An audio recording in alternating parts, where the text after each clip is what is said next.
So as Joy beautifully shared and reflected on earlier, the month of Ramadan began this week.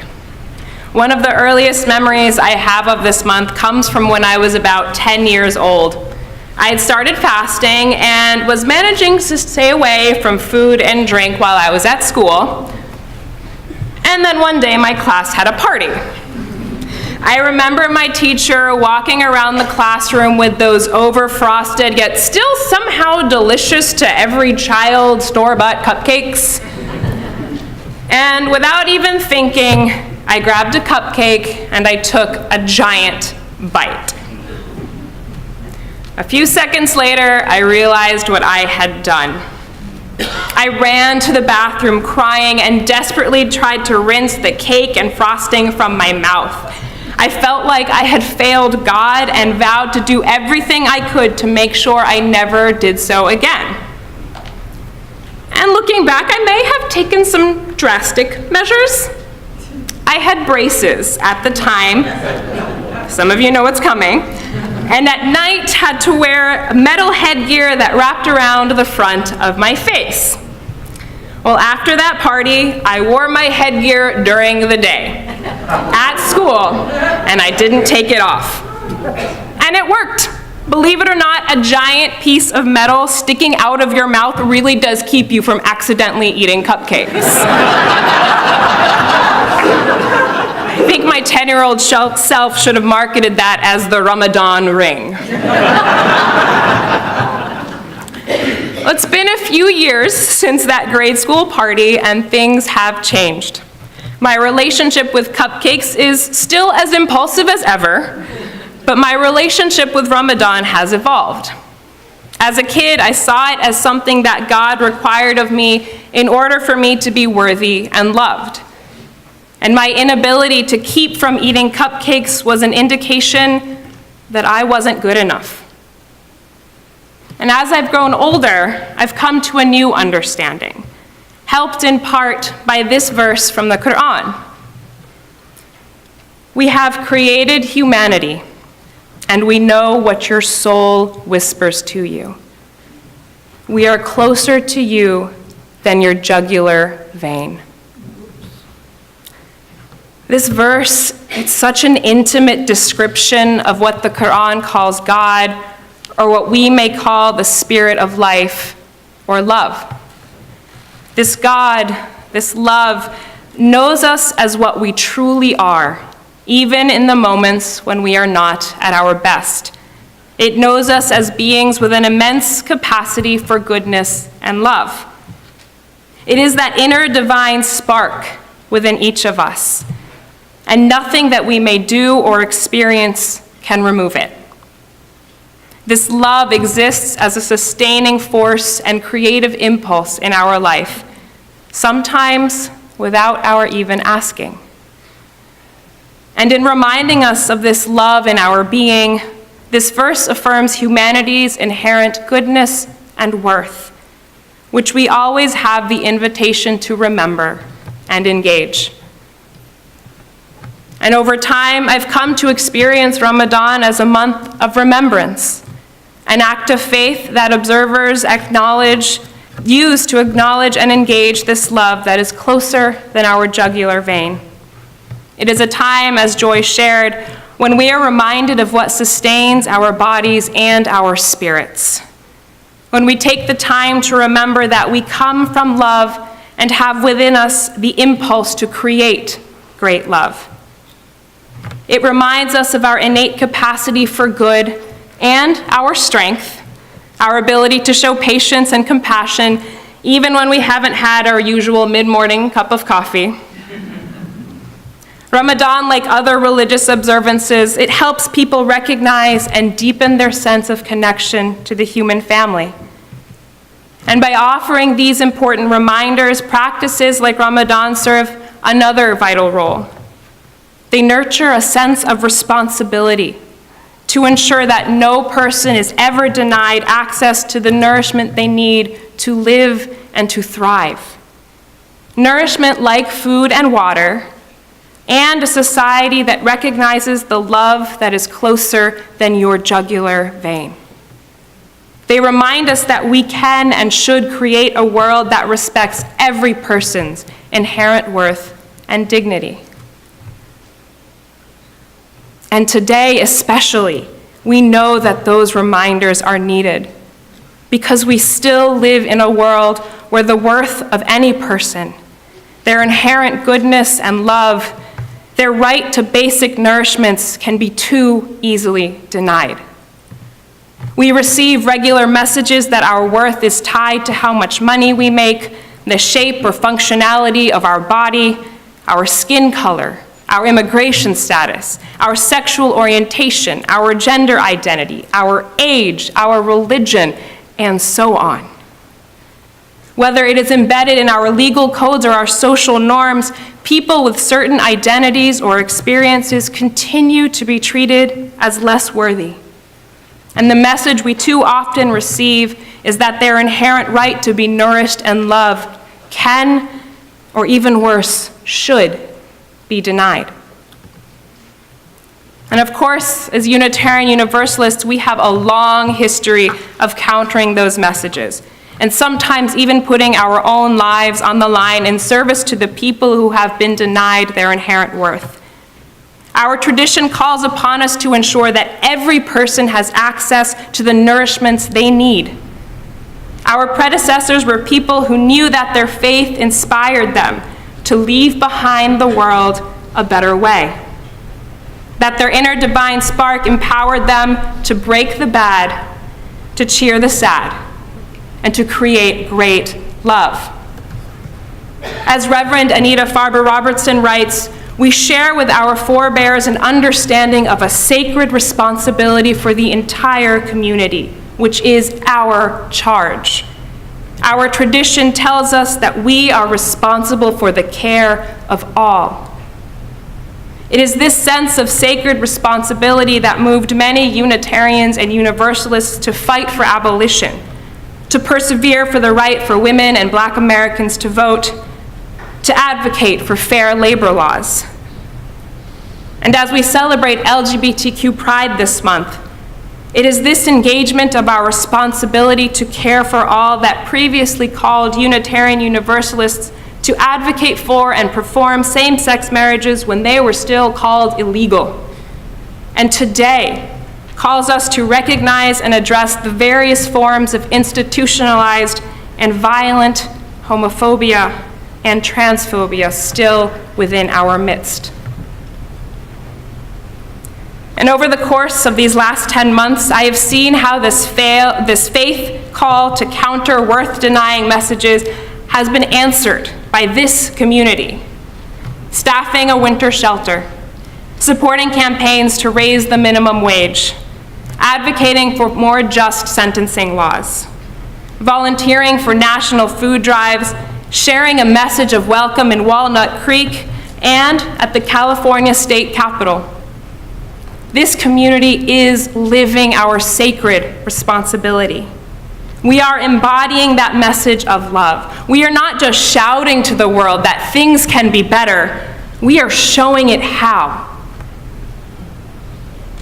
Though I do have to say, I've noticed that when we have been out on the Walnut Creek city streets, we could use some practice literally shouting our messages. Some of you know what I'm talking about. And since not everyone could make it to those witnesses, I'm also a little bit curious. What would you shout? What message of change do you think the world needs to hear? Now, keeping in mind that we like our tax-exempt status and should avoid anything that sounds like a political endorsement of a candidate, what do you think the world needs to know? What do you want to shout to help leave behind the world a better way? Let's hear it. No guns. Love each other. Keep going. Just love each other. Imagine each other complexly. That's a great way to round that one out. That's some good practice. I expect to see you in the streets next time. Our shouts are so important. and the justice-oriented work we do to ensure that the worth of all people is recognized is a core component of our faith, and we do it so well. But I'll be honest, for me, that's actually the easier part. What's hard for me is remembering that the same worth and goodness, that same divine love, is also available to myself. There are days when I, and I imagine others, forget that we too deserve the nourishments and love we are fighting for others to receive. Sometimes it is caused by those social messages our shouts are out there countering.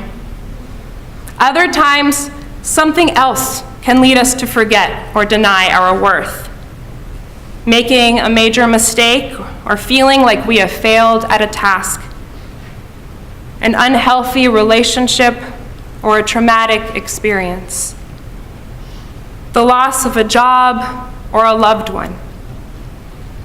Living with a diagnosed mental health condition or addiction. All of these and more can take us to a place of forgotten worth that can be hard to leave. In a recent article in the UU World, lifelong Unitarian Universalist Kenny Wiley writes specifically about his experience living with depression and how his Unitarian Universalist faith helps him to address it. He writes of the vicious self-talk that depression led to in his life. Thoughts like, why didn't people understand how horrible I was? And I don't matter. Though that divine spark, that love closer than our jugular vein, does not ever disappear, sometimes living with a mental health condition, an unexpected loss, or making a mistake can lead us to feel like that love is gone and is never coming back. It can feel like that we don't even deserve that love's return. As Kenny writes, depression has this denial-justifying mantra, I am unworthy and unholy. It's a mantra that I know I have felt in my heart before, and I imagine is too easily adopted by many people in their lives, regardless of their condition or experience. And that is why it is crucial to remember that just as Unitarian Universalism calls us to embody a message of love in the streets, it also remembers us to embody love with ourselves and each other. In his article, Kenny reflects on how his faith communities and his close UU relationships have kept him alive. How fellow Unitarian Universalists have been willing to simply sit and be with him. And how that presence, that refusal to give up on any person, helps to shout down that mantra. Through encouraging simple acts of presence and listening, and those seemingly small acts of kindness and care, Unitarian Universalism helps us remind ourselves and one another on a daily basis that we have inherent worth. Whatever we are experiencing, those small acts of faith can be a sustaining and even life-saving force of goodness and love. And one of the greatest learnings in my ministry that I've experienced this year is remembering that our love needs to make ripples just as much as it needs to make waves. We need to keep embodying those shouts, and we need to embody love's whispers. That is something I have joyously witnessed in this community as well. Whether it is a warm greeting at the door, being a listening presence after service, sending a card of condolence, offering a ride, or sharing simple words of gratitude and affirmation. Those whispers are just as important and essential to our faith. At the end of his article, Kenny tells the story of one child who shared what she might say to console someone. She wrote, "You are already good. You are already enough." In 8 words, she captured what Kenny describes UUs are at our best. The faith of you are already good, and you are already enough. And I think that's just one of the whispers held within the heart of this community. I know there are many more. So take a moment and think about what you might whisper.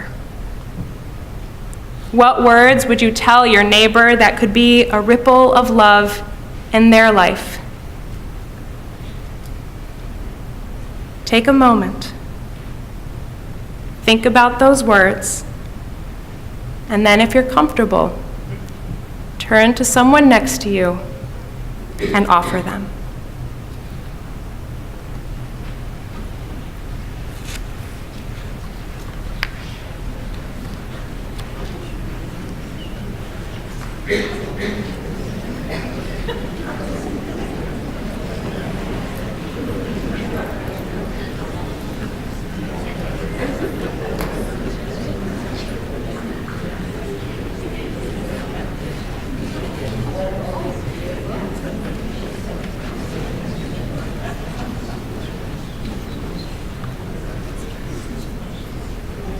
Love is louder. I 100% agree with Kid President on this. Love is always louder. And that loudness is not so much about the literal volume of our actions. There's a loudness to our love, whether we are shouting on the streets or whispering in this room. The loudness of love is in its ability to be magnified by a chain of echoing actions. In her book, Love 2.0, Dr. Barbara Fredrickson explains how those positive emotions associated with micro moments of love in its many forms open our doors of perception. They move our minds from their typical place of self-absorption to one of awareness for the needs, concerns, and perspectives of others. The positive emotions tied to acts and experiences of love, she writes, inspire us to extend our trust and compassion to others. The uplift to our spirits when we receive love moves us to a desire to uplift others and help them become different and better as well. Love is loud because, like waves and ripples in water, an act of love causes those touched by it to move through the day just a little bit differently, having been changed and now loving others more because of that moment. And your love as a community is quite loud this morning. I've been trying not to cry the whole time. In part because your regular welcome of intern ministers. As a teaching congregation, you have let me grow into a stronger minister, and I hope let me inspire some growth in you as well. We have exchanged ripples of love that each of us has and will continue to carry with us as my internship ends. And as our musical offering this morning says, if you take of my soul, you can still leave it whole, with the pieces of your own you leave behind. We have magnified each other's love in our exchange of ministry and growth. And though I will still be around next year,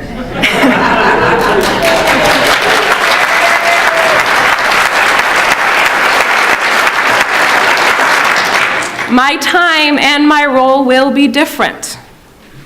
Thanks to you and your love, me and my love, my ministry within and beyond this community can be different. And in remembering how sharing love magnifies love, it's important to point out once again another kind of exchange that this community beautifully practices. As Leslie so wonderfully introduced it this morning, it is a ritual we do every Sunday. a micro moment of love that some say is their favorite part of worship. We greet one another. It is an act that, as Kid President says, helps us to remember to tell everyone we're glad they're here. In those few seconds when we move around the room and exchange smiles or hugs or handshakes, we give of our inner divine spark, that love within us that is closer than our jugular vein, and we share our gratitude for others. And so, since you've been such great ripples of love this Sunday, we're going to do it again. Let's find that deep place of sacred love within each of us and share it around the room. Find someone or someone's and let them know you are glad they're here. And then let them nourish your inner divine spark as they tell you the same.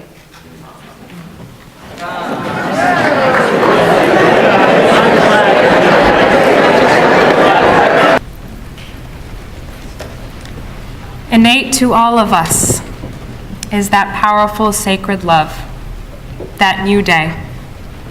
And no matter what you are going through, no matter what we have done, it is always accessible to us. You are always good, and you are always already enough. You are always loved. We just need to take the time to remember that now and again, and help each other remember it too.